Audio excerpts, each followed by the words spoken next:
আমার আপন ভক্তদের সঙ্গে পৃথিবীতে অবতরণ করে বহুবিধ আনন্দময় লীলাবিলাস করব।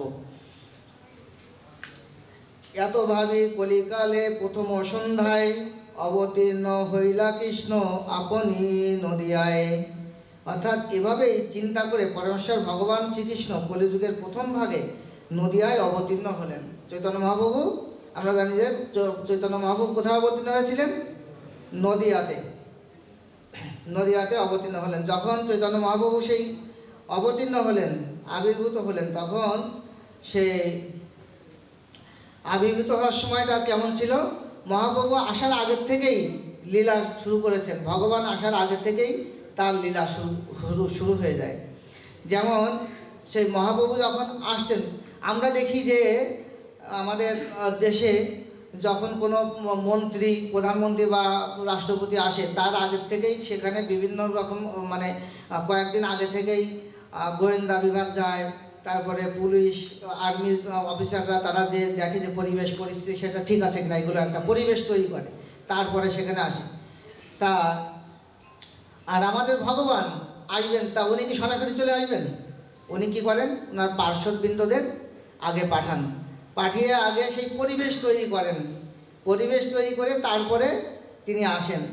তা তিনি যে যখন আসলেন তখন, এবং এই যে মন্ত্রীরা আসলে তখন কি করে? তাদের নামে কিন্তু ধ্বনি দেয়, মানে ওটা কি বলে, ধ্বনি বা কিন্তু আমাদের এই যখন কোনো বৈষ্ণব মহারাজ বা বিশেষ অতিথি আসেন, আমরাও কি তাদের নামে আমরা ধ্বনি দিই। হ্যাঁ, তা এই মহাপ্রভু যখন আসতেছেন তখন সেই সারা পৃথিবীতে মানে সমস্ত ভারতবর্ষে কি হলো?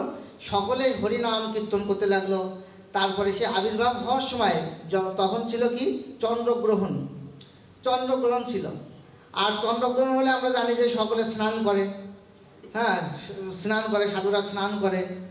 তারপরে চন্দ্রগ্রহণ হইলে মায়েরা উলুধ্বনি করে, শঙ্খধ্বনি করে, যে তারপরে যখন ভূমিকম্প হয় এগুলো তখন শঙ্খধ্বনি বা উলুধ্বনি করে, মঙ্গলধ্বনি করে, যাতে সেগুলো বন্ধ হয়ে যায়। হ্যাঁ, তা ওই চন্দ্রগ্রহণ হচ্ছিল তখন, এবং সেটা ছিল কি? সন্ধ্যাবেলা। হ্যাঁ, সন্ধ্যার দিকে তখন সেই চন্দ্রগ্রহণ হচ্ছে, এবং সমস্ত মানে ঝড় বৃষ্টি শুরু হয়ে গেছে। তখন সমস্ত লোক সেই হরে কৃষ্ণ কীর্তন করতে লাগলো। হ্যাঁ, ভগবানের নাম কীর্তন করতে লাগলো। তার চারিদিকে সেই মঙ্গল ধ্বনি হতে লাগলো। তারপরে মায়েরা উলুধ্বনি করতে লাগলো, সকলে স্নান করতে লাগলো। মানে একটা সুন্দর পরিবেশ, যে ভগবান আসছেন, যে সেই একটা পবিত্র মুহূর্ত, সেই মঙ্গল ধ্বনি, সেই ধ্বনির মধ্যে দিয়েই ভগবান আবির্ভূত হলেন। এখানে বলা হয়েছে যে অকলঙ্ক গৌরচন্দ্র দিলা দর্শন, সকলঙ্ক চন্দ্রে আর কোন প্রয়োজন। এত জানি রাহু কইল চন্দ্রের গ্রহণ, কৃষ্ণ কৃষ্ণ হরি নামে ভাসে ত্রিভুবন। অর্থাৎ অকলঙ্ক গৌরচন্দ্র যখন দেখা দিলেন, তখন আর সকলঙ্ক চন্দ্রের কি প্রয়োজন, তা বিবেচনা করে রাহু পূর্ণচন্দ্রকে গ্রাস করল, এবং তখন কৃষ্ণ কৃষ্ণ হরি হরি এই নামে ত্রিভুবন প্লাবিত হলো। অর্থাৎ যে আমরা দেখি যে আকাশে যে পূর্ণিমার চাঁদ ওঠে, হ্যাঁ, সেই চাঁদের মধ্যেও কিন্তু খুদ আছে, কলঙ্ক আছে। অর্থাৎ চাঁদের মধ্যেও চাঁদ কিন্তু এরকম পূর্ণ মানে সেই উজ্জ্বল বর্ণ আছে, কিন্তু তার ভিতরে কালো ছায়া দেখা যায়, তাই না, চাঁদের ভিতরটা। কিন্তু এখানে বলা হয়েছে যে মানে অকলঙ্ক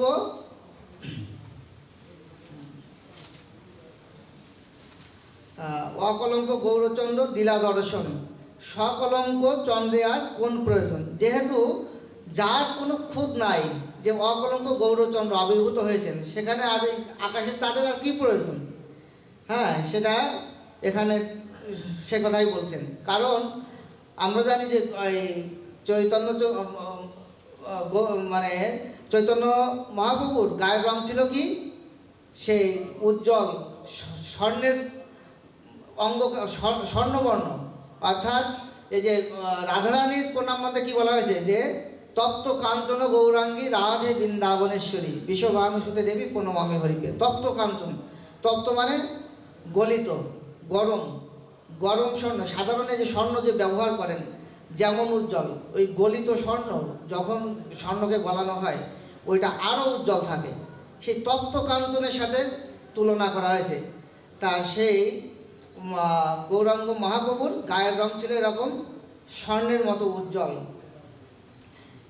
তা তখন সেই চারিদিকে সেই যখন পূর্ণ চন্দ্রগ্রহণ হচ্ছে তখন সব দিকে কৃষ্ণ কৃষ্ণ হরি হরি এই নামে ত্রিভুবন প্লাবিত হলো। হরে কৃষ্ণ কৃষ্ণ কৃষ্ণ হরে হরে, হরে রাম রাম রাম হরে হরে। এভাবে সকলে সমস্ত জগৎটা সেই হরিধ্বনিতে মুখরিত হয়ে গেল। জয় জয় ধ্বনি হইল সকল ভুবন, চমৎকার হইয়া লোক ভাবে মনে মন, জগৎ ভরিয়া লোক বলে হরি হরি, সেইখানে গৌরকৃষ্ণ ভূমে অবতরী, প্রসন্ন হইল সব জগতের মন, হরি বলি হিন্দুকে হাস্য করয়ে জবন। অর্থাৎ সমস্ত জগৎ হরে কৃষ্ণ মহামন্ত্রের উচ্চারণ ধ্বনিতে পূর্ণ হয়ে উঠল এবং তাই চমৎকৃত হয়ে সমস্ত লোকেরা মনে মনে ভাবতে লাগলেন। এভাবেই সমস্ত জগতের লোক যখন পরমেশ্বর ভগবানের নাম কীর্তন করছিলেন তখন গৌরহরি রূপে শ্রীকৃষ্ণ পৃথিবীতে অবতীর্ণ হলেন। সমস্ত জগৎ তখন প্রসন্ন হলো। হিন্দুরা যখন ভগবানের দিব্য কীর্তন করছিলেন তখন অহিন্দু জবনেরা ঠাট্টা করে তাদের অনুকরণ করে হরি হরি বলতে লাগলো। তাই এখানে বলা হয়েছে যে যে সমস্ত জগৎ কৃষ্ণ মহামন্ত্রের ধ্বনিতে কি হলো পূর্ণ হয়ে উঠল। তাই চমৎকৃত হয়ে সমস্ত লোকেরা মনে মনে ভাবলেন যে এভাবেই সমস্ত জগতের লোক যখন পরমেশ্বর ভগবানের নাম কীর্তন করছেন তখন গৌরহরি শ্রীকৃষ্ণ অবতীর্ণ হলেন। সেই মঙ্গল মুহূর্তে ভগবানের আবির্ভাব হলো। তাই এখানে আরেকটা কথা বলা হয়েছে যে সমস্ত যখন প্রসন্ন হলো, হিন্দুরা যখন ভগবানের নাম কীর্তন করলো তখন যবনেরা অহিন্দুরা যবনেরা তখন এই তারা একটু ব্যঙ্গ বা ঠাট্টা করে তারা হরি হরি বলতে লাগলো। তা ভগবানের নাম যেভাবেই করুক না কেন সেভাবেই যদি কেউ ব্যঙ্গ বিদ্রুপ করে বা উপহাস করেও বলে সেটাও কাজে লাগবে। তা যেমন বিষকে যদি কেউ মনে করে এটা আমি শরবত খাচ্ছি, তা সেটা কি শরবতের কাজ করবে না বিষের কাজ করবে? অবশ্যই বিষের কাজ করবে। ভিতরে গেলে সেটা বিষের ক্রিয়াই হবে, শরবতের ক্রিয়া হবে না। যতই আমি মনে করি এটা অনেক সুন্দর শরবত, অমৃত খাচ্ছি, কিন্তু ভিতরে গেলে কি হবে, হয় ওই হসপিটালে নিয়ে দিতেই পথে হরি বল হয়ে যাবে। হ্যাঁ, বলো হরি হরি বল। তাই এইভাবে এই কৃষ্ণ নাম যে যেভাবেই করুক না কেন সেভাবেই কাজে লাগবে, মানে সেটাই তার উপকার হবে। তা সেই যবনেরা কী করতে লাগলো, সেই হরি হরি বলতে লাগলো। এখানে আমাদের ছিল জয়পতাকা স্বামী গুরু মহারাজের একটা লীলা আছে, সুন্দর একটা লীলা। গুরু মহারাজ এক সময় এক গ্রাম অঞ্চলে, মনে হয় সম্ভবত যশোরের দিকে উনি গিয়েছিলেন, একটা খুব গ্রামের মধ্যে। তা গুরু মহারাজ যখন সুস্থ ছিলেন তখন তো ওনার এই বিশাল দেহ, সুন্দর চেহারা, তারপরে বিদেশি। তা বিদেশিদের দেখলে কি করে, সাধারণত আমাদের বাঙালিরা কিন্তু সব ঘিরে আসে, ওই মানে হিন্দু হোক মুসলমান হোক কোনো দেখা দেখি নেই, বিদেশি লোক পাইলে একটু আসে দেখে, হ্যাঁ, যে কেমন দেখতে কেমন। আর উনি তো গুরু মহারাজ তো অনেক উঁচা লম্বা সুস্থিরি, সেই মোটা তাজা, তাদের সবাই দেখতে আসতেছে।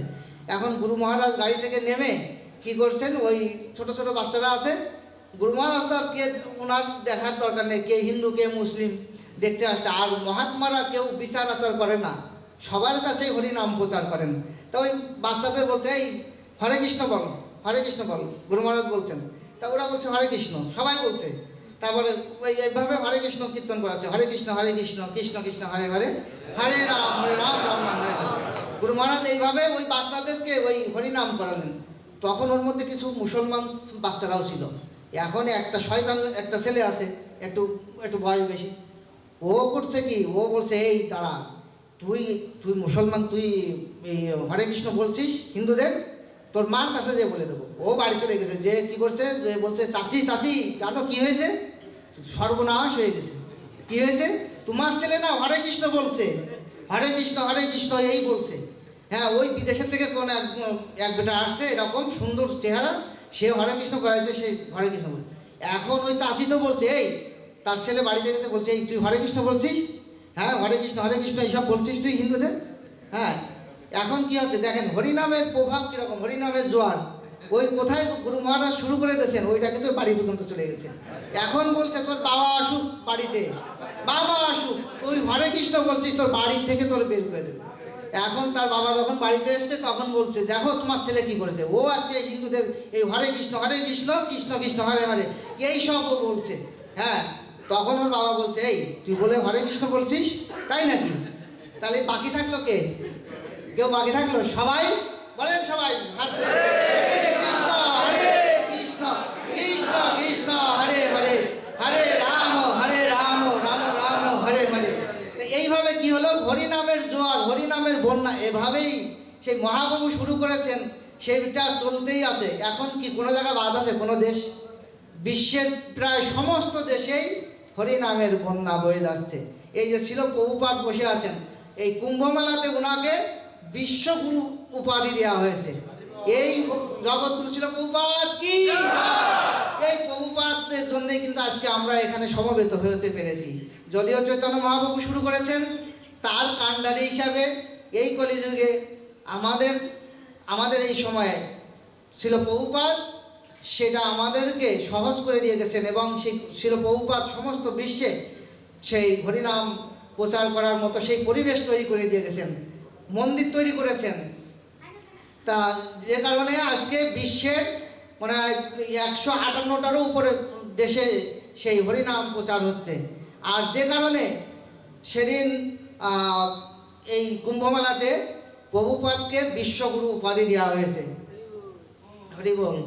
তা এইভাবে হরিনামের বন্যা এইভাবেই। তাহলে দেখেন, সেখানে গুরু মহারাজ ওই বাচ্চাদেরকে হরিনাম করাইছেন, সেটা তার বাড়ি পর্যন্ত তার বাবা মা মুসলমান, তারাও কিন্তু মানে অনিচ্ছা করতে বলছে, তারা বলছে এই হরে কৃষ্ণ বলছিস, কিন্তু তাদেরও হরিনাম করা হলো। এই যে হরিনাম একবার বললে সেটা ওই যে বীজ যেমন ভিতরে গেলে কাজ হবে, হরিনামটা ভিতরে গেলে আমাদের কাজ হবে। হরে কৃষ্ণ হরি বল। তা যাই হোক, তো এখানে তাই এইভাবে আমাদের কি করতে হবে, চৈতন্য মহাপ্রভু বলেছেন যে যে আপনি আচরি ধর্ম জীবেরা শেখায়, নিজে আচরণ করে অপরকে শিক্ষাদান করো। এবং ভারত ভূমিতে মনুষ্য জন্ম হইল যার, জীবন সার্থক করেই করো পর উপকার।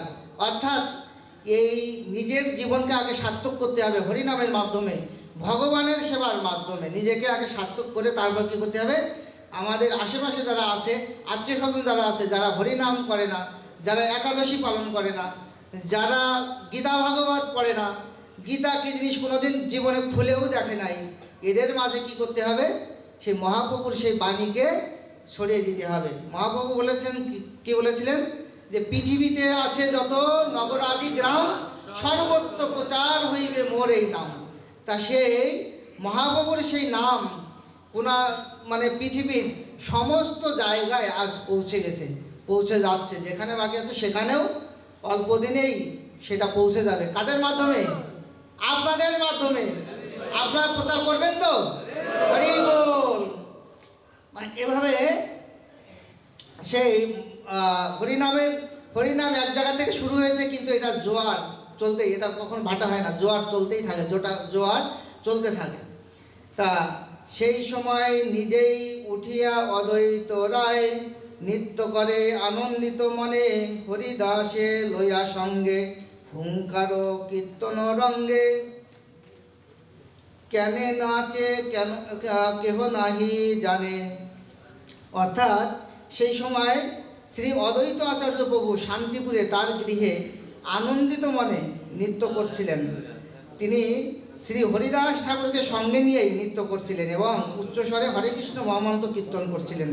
কিন্তু তারা কেন নাচছিলেন কেউ তা বুঝতে পারছিল না। ওনারা কেন যে নৃত্য কীর্তন করছেন হরিদাসকে নিয়ে, সেই অদ্বৈত আচার্য ঠাকুর, তারাই শুধু বুঝতেছেন। কি জন্যে? যে এখন মহাপ্রভু এসে গেছেন, এইটা জেনে তারা কিন্তু নৃত্য কীর্তন করছেন। আর বাকি যারা, তারা কিন্তু বুঝতে পারছে না যে কী জন্য সেই নৃত্য কীর্তন হচ্ছে। তা সর্ব অঙ্গ সুনির্মাণ সুবর্ণ প্রতিমাভান, সর্ব অঙ্গ সুলক্ষণময়, বালকের দিব্যজ্যোতি দেখি পাইল বহুকৃতি, বাৎসল্যেতে দ্রবিল হৃদয়। অর্থাৎ শিশুটির প্রতিটি অঙ্গ সুন্দরভাবে গঠিত, সর্বাঙ্গ সুলক্ষণযুক্ত এবং তার অঙ্গকান্তি তপ্তকাঞ্চনের মতো, ঠিক যেন একটি সোনার প্রতিমা। সেই জ্যোতির্ময় শিশুটিকে দেখে সীতা ঠাকুরানী অত্যন্ত আনন্দিত হলেন এবং বাৎসল্য রসে পূর্ণ হয়ে তার হৃদয় দ্রবীভূত হল। এখানে বলা হয়েছে যে শিশুটির প্রতিটি অঙ্গ সুন্দরভাবে গঠিত। যারা অবতার বা ভগবান যে ধরাধামে আসেন, হয়তো চৈতন্য মহাপ্রভু লীলাবিলাস করছেন, তিনি শিশু, সেই শিশু হয়ে তার মাতৃ জঠরের মাধ্যমে তিনি জন্মগ্রহণ করেছেন। তার অঙ্গকান্তি কীরকম? তার সমস্ত অঙ্গ প্রত্যঙ্গগুলো সুগঠিত ছিল, সুন্দর গঠন। হ্যাঁ, ভগবানের যিনি ভগবান বা মহাপুরুষ, তাদের বিভিন্ন চিহ্ন থাকে, পায়ের তলায় বিভিন্ন চিহ্ন থাকে, ছত্র, শঙ্খ, গদা, পদ্ম, এভাবে বিভিন্ন চিহ্ন থাকে তাদের, এবং সবাই এটা দেখতে পারে না। যাদের দেখার সেই মানে যারা জ্যোতিষী, তারা বিশেষ করে এগুলো দেখতে পারেন। তা অঙ্গকান্তি ছিল সেই তপ্ত কাঞ্চনের মতো, ঠিক যেন একটি সোনার প্রতিমা।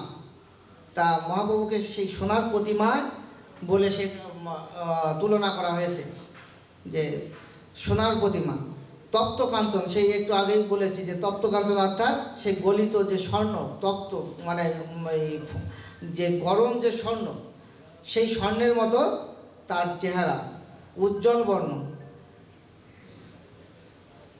এখানে বলা হয়েছে যে শিশুটিকে দেখে সীতা